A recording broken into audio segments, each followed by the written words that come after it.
I'm Shane. And I'm Alex. And this is Race Per Minute. Hello, thanks very much for joining us for our Bahrain pre-season testing Roundup chat discussion episode. We're finally here. The season is just about to begin, and we're going to have a little chat about what we saw in Bahrain, talk about what we think the general pecking order might be. We're not really going to do a top 10 or anything quite that specific, but maybe just talk about what we thought about each of the teams and some talking points from across the 3 days. You'll have to forgive Shane for sounding a little bit more demure than usual, as I understand he's feeling a little bit under the weather. But we'll soldier on, won't we? We'll do it for Formula Absolutely. 1. Yeah. If there's anything worth feeling rubbish for, it's got to be Formula 1, surely. Absolutely. I'm happy to continue. Excellent. Well, you got no choice now because we're already doing it, so Let's go. It's happening. Well, first, I think we should talk about something that was news right at the start of Bahrain testing. We're obviously coming at this a little bit later. But cast your mind back about a week. About a week, a long time ago. Where obviously the news dropped that Haas were cutting ties with Uralkali completely. Mazepin obviously going with it. Then we discover that Kevin Magnussen is going to step back in. And then they release a new livery just before nearly missing the first day of testing completely. So it was a very dramatic time for Haas. They were in all the headlines just as the Bahrain testing was beginning. Nikita Mazepin, let's start with him. His time in Formula One will likely be summed up in a sort of most bizarre ends to an F1 career video released in sort of 10 years' time or something similar. He was, he was never going to get to stick around without that sponsorship money. But he has this sort of, he really does have this bizarre single year in Formula One. I don't expect to see him again in the sport. It seems highly unlikely that he's going to come back. So, Shane, how would you sum up the very short-lived career of Nikita Mazepin? Oh, that's a difficult one because he entered the sport with a lot to prove. Coming in with a massive sponsorship deal, overtook a lot of drivers who people thought owned or were more desirable for that role or deserved it more. But nevertheless, he joined the team and he brought the sponsorship and he kept everyone employed, etc. Rough start to the season in 2021, spinning out quite a lot like Schumacher did, but basically just played second fiddle for the whole season to his teammate, which is who you're most compared about, especially when you're a team of new rookies as well. How better to compare yourself, or who do you want to beat more than your teammate? And he didn't beat his teammate very much at all. I think it was once or twice. If Schumacher had a mechanical issue and, Russell managed to finish, Nikita managed to finish the race. But yeah, a short-lived F1 career, and I don't think he'll be returning like you already said.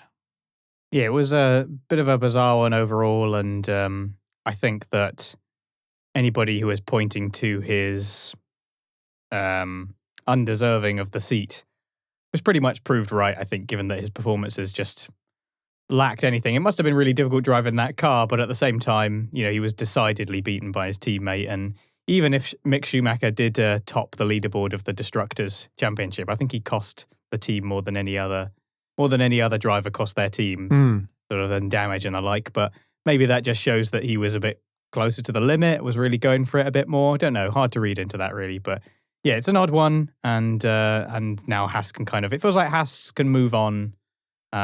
It would be nice to see the team develop a little bit past their sort of slightly questionable sponsor phase that they seem to have come through over the past few years. They really have been in a bit of a funk, so I hope that they can break out of it. And of course, they revealed a simpler livery as a result of losing, which is quite nice, or cutting ties with their sponsorship. Yeah, nice and simple. They've got to be the team. I'm trying to think of another time where a team was both the first and the last to reveal their livery before the season. And of course, I really didn't expect to see Kevin Magnussen back in Formula One. I think when both he and Grosjean left Haas, both of us were saying, yeah, that's probably it for both of them. Yeah. Grosjean's gone to IndyCar. Magnussen's going to do his own thing. But no, he is back, and it does seem like a sensible decision. He's got experience with the team. He's a generally, fairly well-regarded driver. He does have a bit of a reputation for being dirty. It'll be interesting to see him and Hulkenberg on the grid together. Yes. in that first race.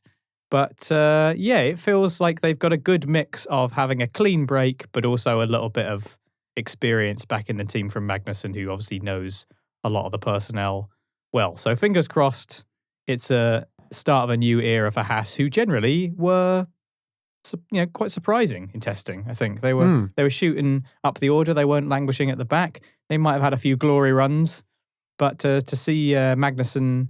Magnussen topped the timing sheets on day 2, didn't he? And then Schumacher was, second on day 3. So, don't really know too much about that and what kind of runs they were doing, but they're not on the back, so that makes a nice change.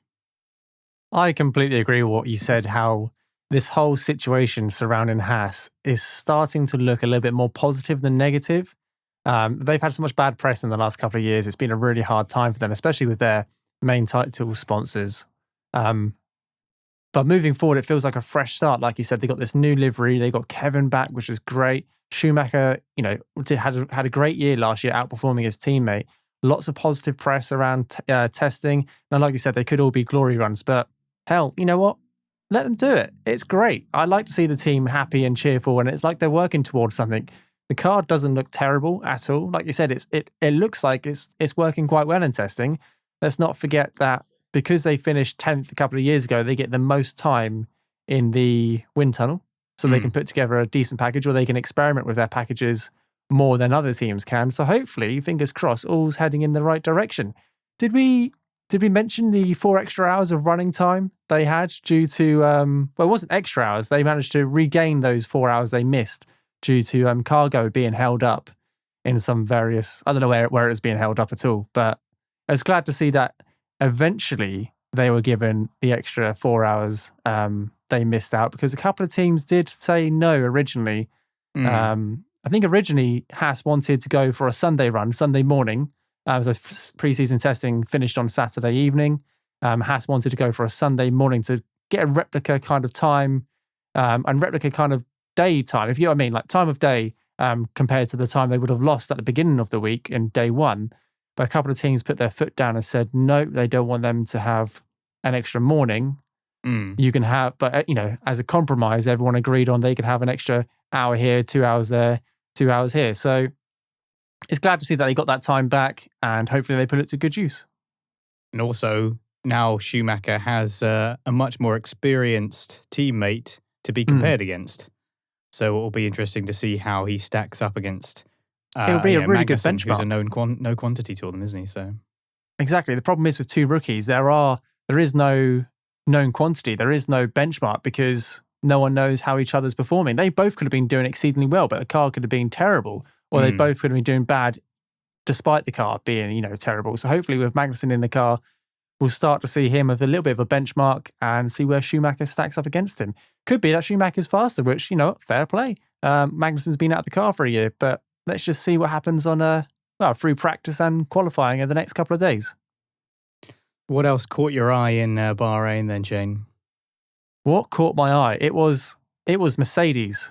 I think it caught everyone's eye with regards to the side pod or the zero pod or the no pod, what people are now calling it on the various social media platforms. Hyde pod myself. Hyde pod, yeah, that's a new one. So it was a mixed bag for Mercedes in Bahrain. They topped the lap charts with a huge 384, but they didn't trouble the top of the timing charts. So as much as they got the most laps in, they weren't as competitive, or they didn't put the speed down to get the fastest laps. Whether they were holding back or not, that's for them to know and us to find out in a couple of days.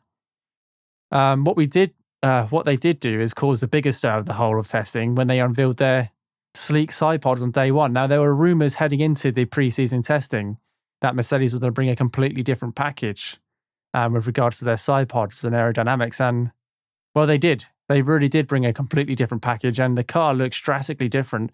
Some experts are saying that actually these side pods were being run in Spain, but they just had like a huge kind of outer coating on. So they were testing them in Spain, but they just didn't want to reveal them, which is fair enough until Bahrain. But despite this new aerodynamic philosophy, there's the new side pods, or what did you say, the no pods? Hyde pods. The Hyde pods is what I heard them called. Yeah. I'm going to try and refer to that throughout the podcast now. Despite them having the Hyde pods, it didn't seem to help their porpoising issues at all, as we saw many videos of Hamilton and Russell going down the straight what looked like they were headbanging. Yeah. And it just gave me more of a headache looking at it. When I was feeling a little bit rough looking at it, I thought that looks like it's going to cause some headaches in the race. But Mercedes, like many other teams, have turned around and said they'll be bringing updates to Bahrain for the first race to try and eliminate the porpoising effect. But Alex, I'm going to hand over to you. What do you think of the Mercedes team going forward? Obviously, won the constructors last year. Well, one of the constructors for many years in a row now. Clearly one of the favourites going into 2022. But after pre-season testing, can we put a number on them? How do you think they did? Well, this side pod design reminds me of hide pod design reminds me of when they turned up with DAS. Just turning up with something completely different, surprising everyone, sneaking a little innovation there. Fair play to them. I do like that about Mercedes. They've obviously got the resources and the technical expertise to make something like that happen. So it's always exciting when a team shows up and does something unexpected, like Ferrari, in the complete opposite fashion. So just seeing the diversity of car designs is very exciting because it's what Formula One should be. It should be everyone trying to, different ways to find the ultimate car that will work across all these tracks across the season. So very exciting to see that.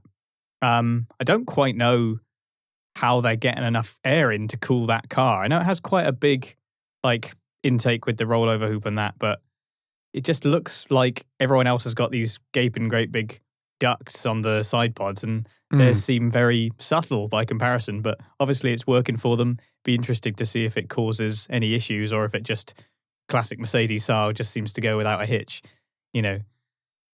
8 constructors championships in a row now, isn't it? So there's not really any reason to doubt them. Although no, not at all. George Russell, the Mercedes boy that he is and always has been, he turned right up and gave it the old sort of PR straight away, wasn't he? He was like, oh yeah, everyone else is looking really fast, and we've got problems. And you're like, shut up, man. We've heard this every year from Mercedes. Yes, from the beginning. Every single year they give it the, I don't know. At this point, it's gone way beyond the boy who cried wolf. They really are taking the mickey at this point. So no reason to think that they won't be at the very least second best.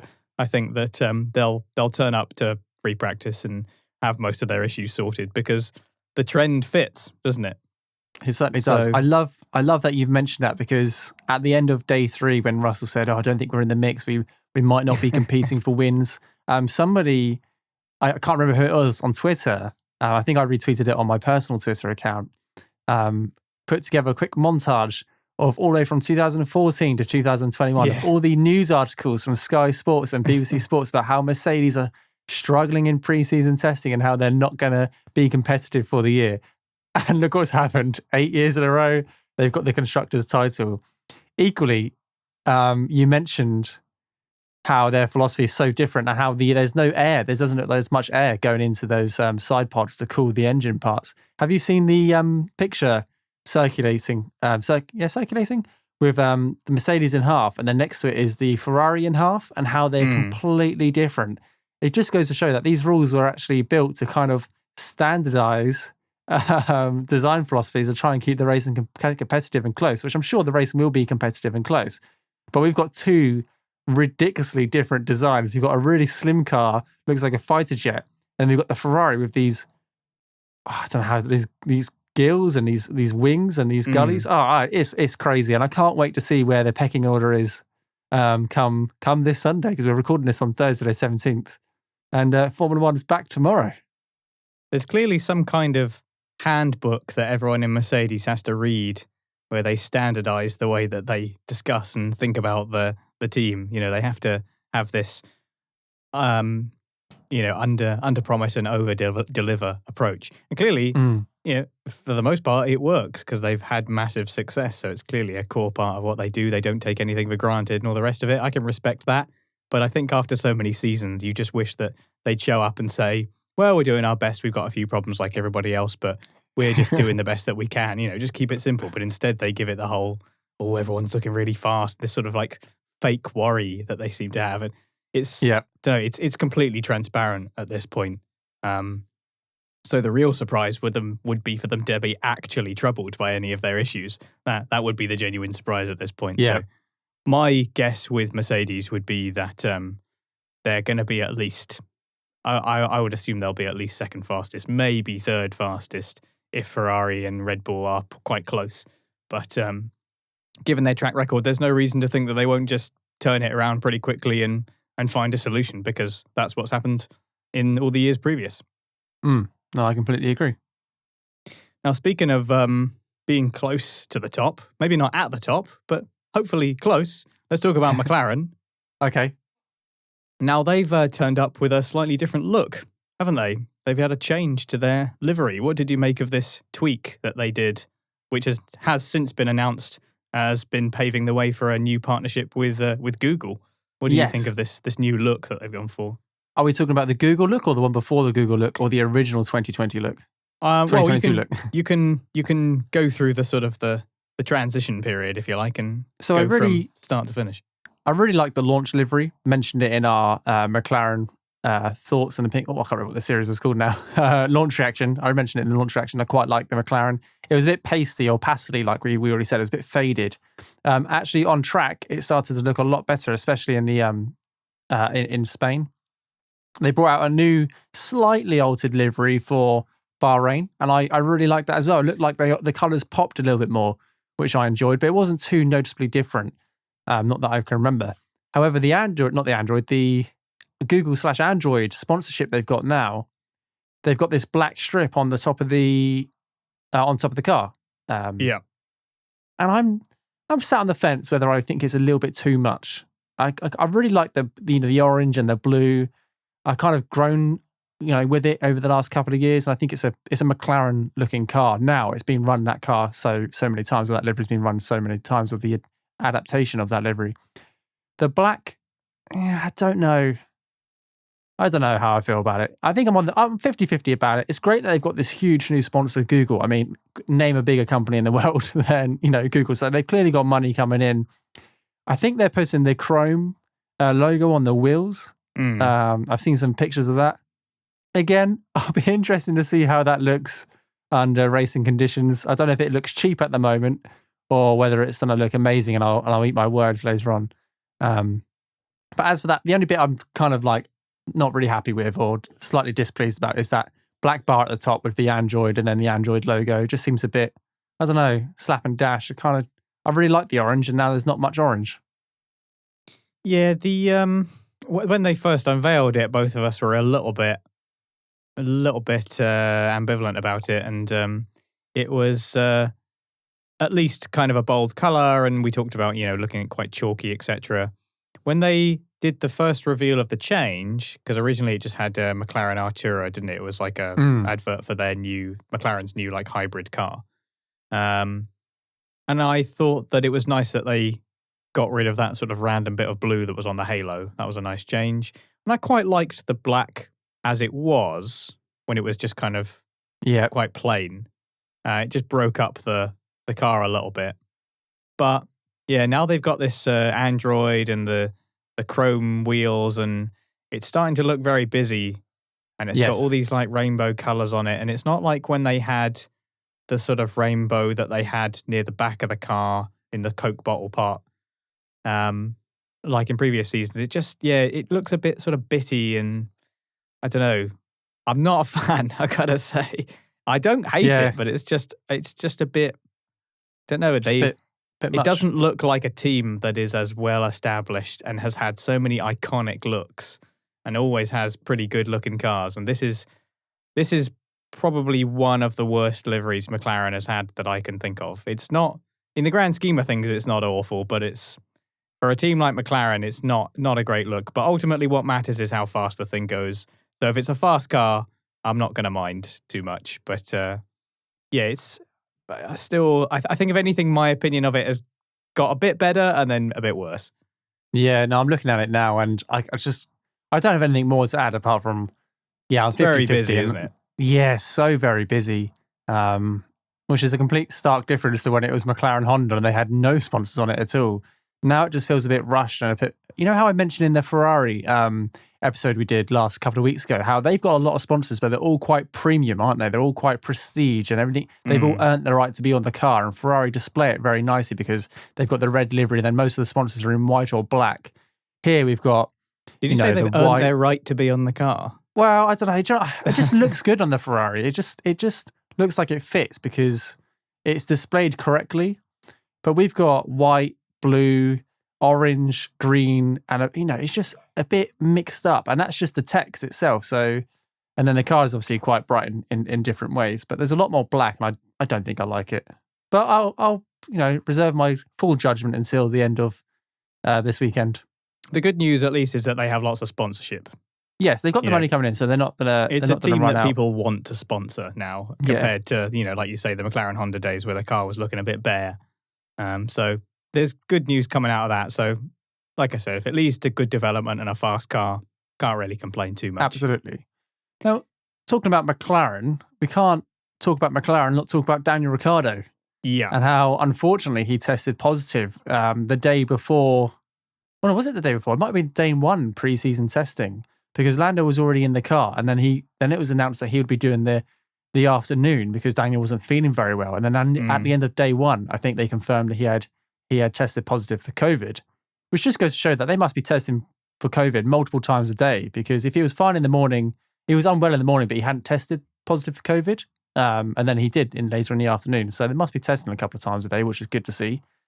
So with Daniel out of the picture, what a tremendous job Lando's done by completing a huge amount of laps. I don't have the figure in front of me, but all 3 days in that car must have been quite taxing for young Lando, but fair play to him.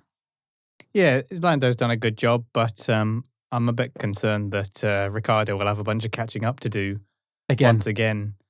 So, bit concerning for McLaren. The other concern with McLaren, of course, is they had some issues with their brake cooling, especially on day two. Some development seemed to happen to help sort of improve that situation. And that came off the back of when they first turned up, it seemed that McLaren had found a better solution to the porpoising earlier and to greater effect than any other team, which was encouraging. So it's very up and down for McLaren. Clearly, the car is fast. It looks pretty good on track, but just a few little issues here and there that could cause problems early on in the season. It might have Daniel again still needing time to get used to the car. It might still have this brake cooling issue. It's a bit up in the air. Really don't know where McLaren are. I'm hoping, fourth or third would be nice. So we'll see. Yeah, We'll no see. worse than last year, hopefully, because at the closed shakedown event, they looked quite promising. They didn't have many reliability issues. They were putting in some decent lap times. The drivers said good things about the car. Of course, Lando topped the timings for day one, but she didn't really want to do because he said now everyone's expecting the world.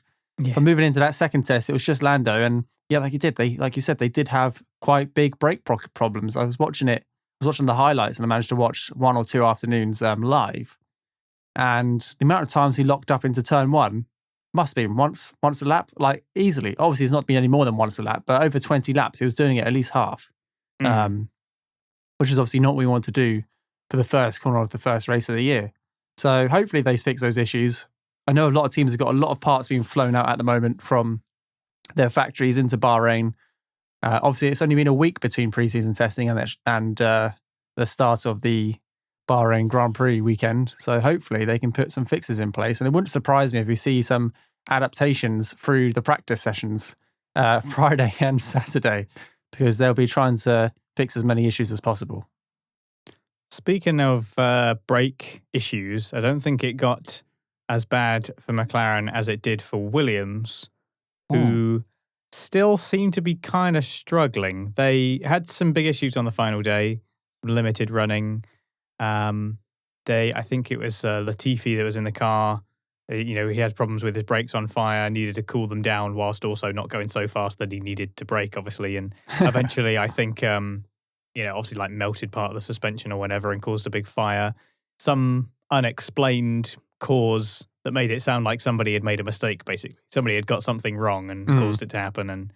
And just in general, Williams didn't really set the timing sheets alight. It was all very modest. And I've seen that a lot of pundits and various motorsport journos are putting them at or near the bottom of the pack overall. Now, even if the overall field is closer together, I feel like Williams haven't come out of this test with showering themselves in much glory.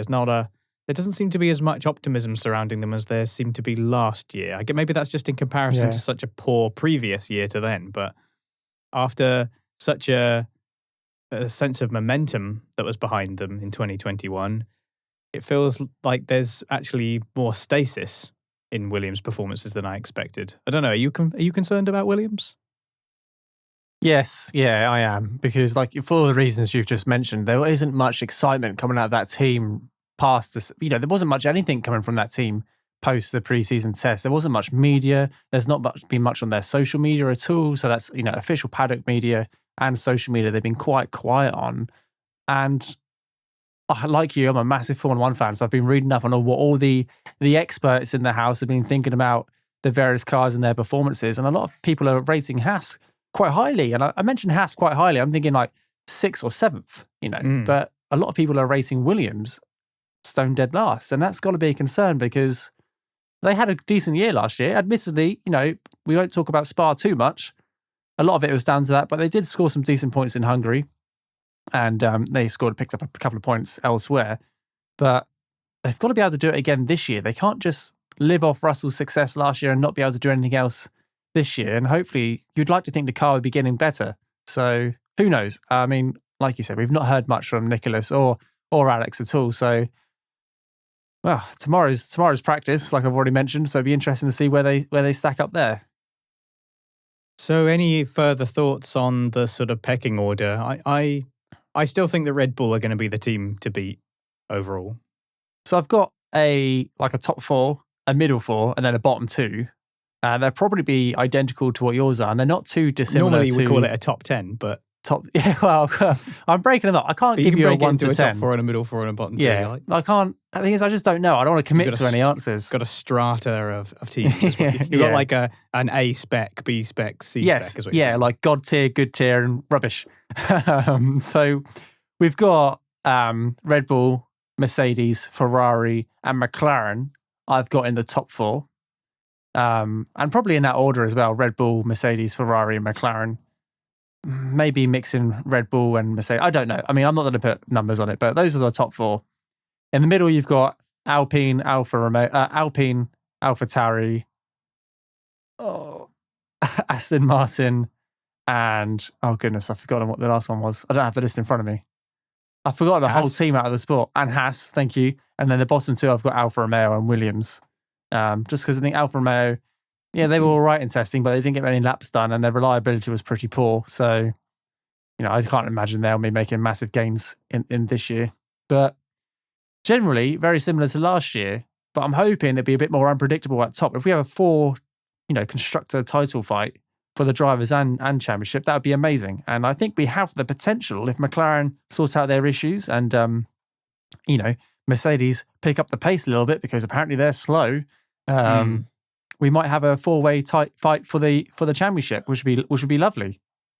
I think that, at the very least, it seems likely that Ferrari, Red Bull, and Mercedes could be in regular contention for wins. That's the kind of vibe that surrounds it at the moment. I think that, I don't know, I don't really have much confidence in Aston Martin, I got to say. They had a fairly unremarkable testing, both Bahrain and Barcelona. They're just a bit absent, aren't they? I think it's very strange that their car is so different to the other Mercedes-powered teams. Like all the other Mercedes, like you've got the most extreme Hyde Pod concept from Mercedes, and then you have a slightly more modest version of that from Williams. McLaren are, perhaps a bit less innovative when it comes to side pods, but have their own little aspects, and otherwise they seem like much closer to what you might say like the middle of the spectrum of the overall design. And then you have Aston Martin, who are just like way out on the other side with these whacking great big side pods. And we remarked how when we first saw it, when it was revealed, like, wow, is this what the new era of cars is going to look like? Look at those massive, great big gills. And then pretty much nobody else showed up with that until Ferrari, whose concept is nothing really like Aston Martin's, aside from the size at the back. But they have this sort of swooping thing going on that seems to bring the air to the back of the car. And it's clearly not just a cooling thing, because the shape of it suggests that there isn't really the shape of it suggests a particular kind of packaging which isn't necessarily just for cooling. It's actually an aerodynamic decision that's being made. Whereas when you look at the Aston Martin, it doesn't really give that impression in the same way. So, and then you compare that with the car on track, and it didn't really look that impressive to me. And they were never really anywhere that mad in terms of the timing sheets. And yeah, they just seem a bit absent, like you say. So I don't have a lot of confidence in them overall. Also, Alpine seemed to struggle quite a lot. They were a bit better in the last few days, but they had quite a few reliability issues, and also just performance-wise seemed a little sluggish at points where other people were starting to pick up the pace. I think Haas could surprise. I think that it would be nice to see them a bit closer in the midfield. And also, I don't think you should discount AlphaTauri, because they showed last year that they have a car with a lot of potential, and Gasly was putting it into he's all over that some fantastic sort of places. So if Tsunoda can be a bit more consistent, then who knows what we might see from him. But excuse me, the long and short of it is that nobody knows, and we will find out at time of recording tomorrow, some degree, where the cars are showing up, and then come Q3, the championship could start to take shape, and it's all very exciting. I don't think can think of another time where so many people that I know personally are talking about F1. I don't think it just seems to have really exploded in popularity in the last few years. Maybe it really is the Drive to Survive effect. Who knows? But it really feels like a very big deal, this championship, and lots of people talking about it. It seems to have that public recognition in a way that it hasn't for a very, very long time. So that alone is pretty exciting, and let's hope that it delivers with the drama that everyone is hoping for. Speaking of which, just to finish up, seeing as I mentioned Drive to Survive, have you seen it, Shane? Have you watched it? I have watched Drive to Survive Season 4. So I haven't seen it, and I don't really want to watch it, to be honest with you. After the first few, I was a bit, because I almost didn't watch Season 3. I think the only reason, I can't remember why, but I did end up watching it, but I originally wasn't going to. After I watched the first 2 seasons, I was like, I don't really, this isn't really my thing. I either want it to be a drama, like a film or something, or I want it to be a documentary. And they're trying to have their cake and eat it in this. They want to make it this like docudrama kind of mocked up. There's just so much stuff in it that's completely fake. And if it gets people into the sport, then that's a good thing, and I don't mind that. But it's not for me. I just don't really want to watch it. And what I've heard about it doesn't suggest that it's any different. In fact, it might even be worse than it's been in previous years. So it is the worst season. It's just not for me. It's the worst season. You're not missing out on anything. And I was watching it thinking, that's incorrect. That didn't happen. This didn't happen. That didn't happen there. That's a load of rubbish. That's clearly staged. And I was like, I wasn't enjoying it. Not like the first and second year where I was like, this is really cool. This is going to get loads of fans involved. This is going to attract loads of fans to Formula One. But now I'm worried that it's just misleading. It's just not what it used to be. And also this year, it was basically Christian Horner and Toto Wolff talking a load of rubbish for about 6 or 7 hours. I don't know how long the series is, but I managed to watch it in 2 days. And I wouldn't watch it again. So yeah, don't watch it, because you gain nothing, and you'll just be frustrated at the drama of a sport which was already already one of the best years in recent history. They didn't have to over dramatize this series. They just had to get some cool footage, play it back race by race or team by team, because they've done team by team before. I found that quite interesting, and it was just rubbish. Sorry, it was just rubbish, and I probably won't watch the season 5 unless they dramatically change it. If they change it into a drama, I'm not going to watch it. If they change it into more of a documentary, then I will. But it just didn't do it for me this year. Yeah, if they want to tell the stories of various drivers, I think, for example, of the first season where they had a big thing about Daniel Ricciardo and it kind of talked about his family and then about his history and then about how he went to Renault, and it seemed less kind of sprinkled with half truths at the time, and it seems to have just got more and more fabricated as time has gone on, and lots of like trying to big up certain rivalries that aren't necessarily there, and exactly that.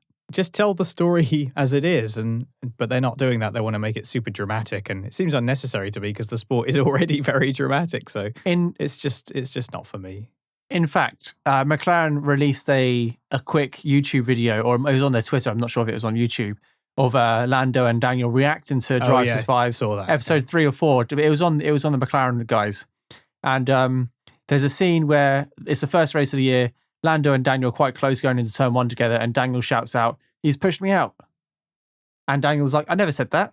Or it might have been the other way around. It might have been Lando said, "He's just pushed me out." And Lando was like, "I never said that. I mean, I've said that, but it wasn't in that race. It wasn't in that corner. It certainly wasn't on the first lap." And you're like, did McLaren put that out there to try and just prove to people, they know what's going on. And a lot of drivers do now. And Max wasn't in it this year because he refused to get involved because he said things were over-dramatized last year and things were taken out of context and overlapped. And I think what they're doing... Wasn't it straight after like the first series, I think he refused to do it, which I respect, to be honest. Like, I don't blame him. I wouldn't surprise me now if a couple of other drivers pull out because a lot of it's been manipulated, if you ask me. Yeah, they're just taking too many liberties. They have this incredible level of access where they could just show people the behind the scenes and just tell the stories as it is. And they're just... I don't understand why they're doing what they're doing. I mean, maybe... they don't have to. Well, I suppose I do, really, which is that it's very dramatic and exciting and it gets people clicking and we're talking about it now. So clearly it's working, Damn. In that sense, in that kind of slightly cynical sense that anything for clicks, anything for views, you must get the people's attention. You must not look away. In that sense, I guess that's why they're doing it. But in terms of making a documentary and actually documenting the sport, to have that level of access and to use it to make that seems like a terrible shame to me. Yeah.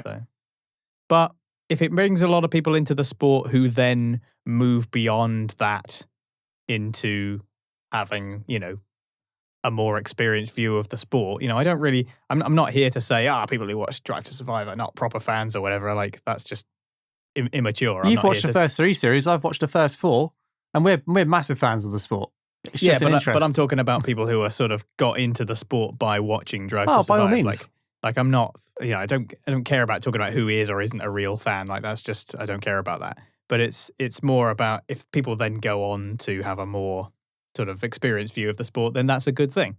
But I do worry that what it actually might do is contribute to a more sort of toxic environment surrounding the sport and over-dramatization and causing all of these issues on social media that eventually bleed into real life.